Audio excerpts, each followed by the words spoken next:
नमस्कार दोस्तों। परिवार कहानी मंच चैनल में आपका स्वागत है। आज की कहानी का नाम है रात का अंधा जमाई। गांव छोटा था, नाम था सोनपुर। वहां न कोई बड़ा अफसर रहता था, न कोई अमीर घराना। अगर किसी की पहचान थी तो बस मेहनत और हिम्मत से। उसी गांव में रहता था रघु, एक साधारण सा लड़का जो सुबह खेतों में काम करता और शाम को स्कूल में बच्चों को पढ़ाता। रघु का सपना बड़ा नहीं था, न उसे अफसर बनना था न नेता। वह बस इतना चाहता था कि लोग डर के आके झुके नहीं। उसके पिता सीमा पर शहीद हुए थे। सरकार ने एक छोटा सा वीरता पदक भेजा था, जिसे माँ हर सुबह दिए के सामने रखकर कहती, बेटा ये मेडल बहादुरी का नहीं, जिम्मेदारी का निशान है। एक रात बरसात जोरों पर थी, नदी उफान पर थी। गांव के पास का पुल पुराना था, लोग डर के मारे घरों में दुबके थे। तभी खबर आई, स्कूल की बस जिसमें 20 बच्चे और एक टीचर थे, नदी के किनारे फंस गई है। पुल टूटने वाला है। गांव में अफरा तफरा मच गई।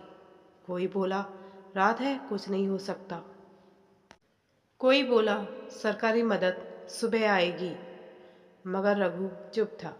वह बस नदी की आवाज़ सुन रहा था, जैसे मौत बुला रही हो। माँ ने उसका हाथ पकड़ा। मत जा बेटा, मैंने तेरे पिता को खोया है। रघु ने पहली बार माँ की आंखों में डर देखा। फिर बोला, अगर मैं नहीं गया तो ये बच्चे किसका इंतजार करेंगे माँ? उसने रस्सी उठाई, टॉर्च ली और नदी की ओर भागा। बारिश आंखों में चुभ रही थी।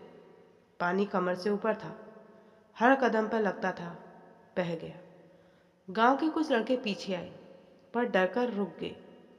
रघु अकेला आगे बढ़ गया। बस आधी पानी में डूबी थी। बच्चे रो रहे थे। टीचर की आवाज़ कांप रही थी। रघु ने चिल्लाकर कहा, डरो मत, एक एक करके बाहर आओ। उसने रस्सी बांधी।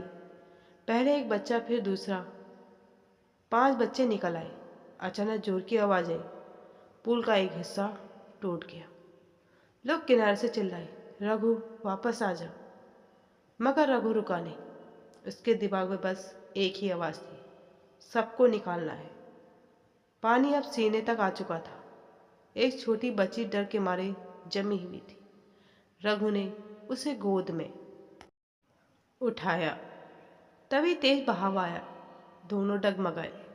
उस पर रघु को अपनी पिता याद आई, वर्दी में मुस्कुराते हुए। उसने पूरी ताकत लगाई, बच्ची को किनारे धकेला और खुद पानी में गिर गया।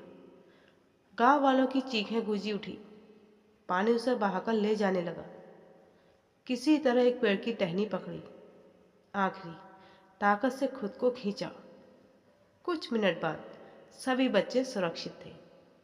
रघु बेहोश होकर जमीन पर गिर पड़ा। सुबह हुई। गांव के बाहर सरकारी गाड़ी आई।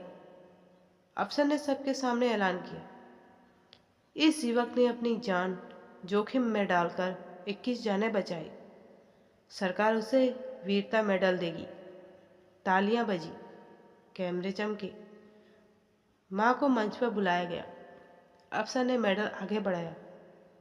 माँ ने मेडल लिया, फिर उसे रघु के हाथ में नहीं, उसकी छाती पर रखकर बोली, मेडल पहनने से कोई वीर नहीं बनता। वीर वो होता है जो डर के बावजूद खड़ा रहता है। रघु की आंखें नम थीं। उसने आसमान की ओर देखा, जैसे पिता कह रहे हो, अब तो सिर्फ मेरा बेटा नहीं, पूरे देश की उम्मीद है। वीरता मेडल गले में नहीं, दिल में चमकता है। और सच्चा वीर वो है जो बिना नाम की चाह के दूसरों की जान बचाने खड़ा हो जाए।